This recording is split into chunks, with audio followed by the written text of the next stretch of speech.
Fine, and I'm a two-time breast cancer survivor. I recently underwent reconstruction surgery with Dr. Fine. Hi, I'm Dr. Neil Fine, and I'm a plastic surgeon here at Northwestern Memorial Hospital. I do a lot of different types of plastic surgery, but one of the things that I'm most intrigued by is breast cancer reconstruction. Hi, I'm Lexi. I'm one of the PAs here. I work with Dr. Fine, and I had the pleasure of meeting Kimberly this past year and helping her with her breast reconstruction.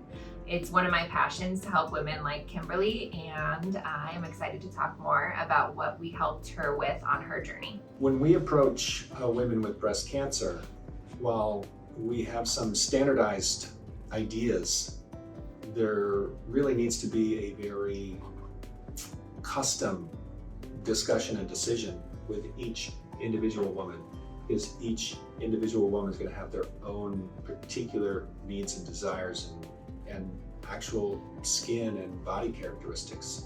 So many women who've had mastectomy and have had radiation will need some additional tissue. While the most common method of reconstruction in this country is to use implants alone, either an expander plus implant or direct to implant. Once you've had radiation, it can be difficult to do that, especially if there's been a time where there's no reconstruction at all, which was in your case. Now, once we know that we're going to need additional tissue, the most public, most talked about way of getting additional tissue is tissue from the abdomen. When you take tissue from the abdomen, is commonly referred to as a DIP flap or deep flap. It's also been referred to or can be done as a type of tram flap or muscle sparing tram flap. We don't want to get too caught up in some of those technical details, but it's tissue from the abdomen. But you have women such as you, Kimberly, who have like not enough available tissue in the abdomen. So if you don't have abdominal tissue, or you don't want to go through that much surgery, because it is more surgery, then what do? Are there possibilities? So for us, that possibility is the tissue then comes from the back. The tissue from the back is an old-fashioned idea. It's been around since the late 1800s. So it's very stable as a type of surgery. It has very few complications and problems. But historically, it's been used only on one side for most people, because mostly the radiated side. And then historically, we've wanted to take the skin from the back, which will look a bit like this, a little bit of an ellipse or football shape. The traditional method of doing the surgery is to put it in the center where the mastectomy scar would be. And this will press out or give you some extra projection right in the center of the breast. The problem with that is we often have tight tissue across the bottom. So now it's very tight, whereas a natural breast is rounded and drops down and is a little bit lower on the bottom. So in order to address that issue, surgeons have put it across the bottom, a little bit like a sling on the bottom. This creates a nice, full, rounded curvature on the bottom, which is very natural in its appearance, but now it's flat and tight in the center. So given those two choices, what I've done is I've decided or came to the conclusion that if you turn the ellipse vertically, it will go all the way to the bottom and create more of this rounded shape, but it also projects in the center. So you can actually get both. But what Kimberly's just told me today is also you avoid the scar on the inside. So it's not as visible here on the inside, which helps with some swimwear, I understand. Yeah, so I think in my situation, while I appreciated the projection piece from a cosmetic approach, I certainly like the idea of not having my scars exposed, whether I was wearing swimsuits or maybe more of a top that was more revealing. If you look head on, you really can't see my scars at all.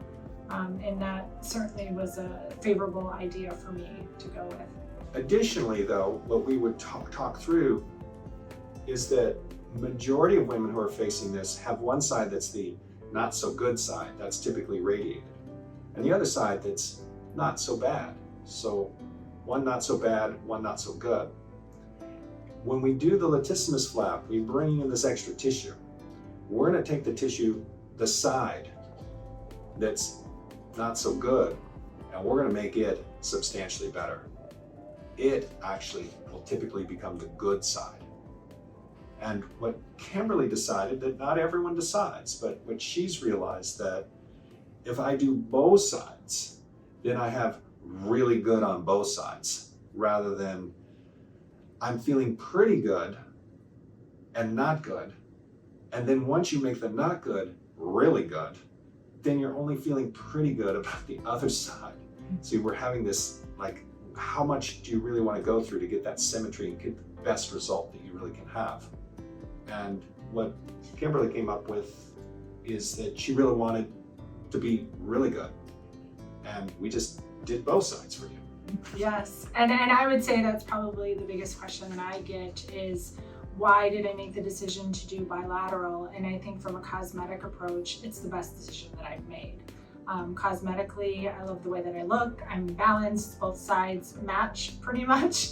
And as I mentioned, my scars, you can't see when you look at head on. So I do think for women that are trying to make the decision of which route to take, I think hands down bilateral is a great option.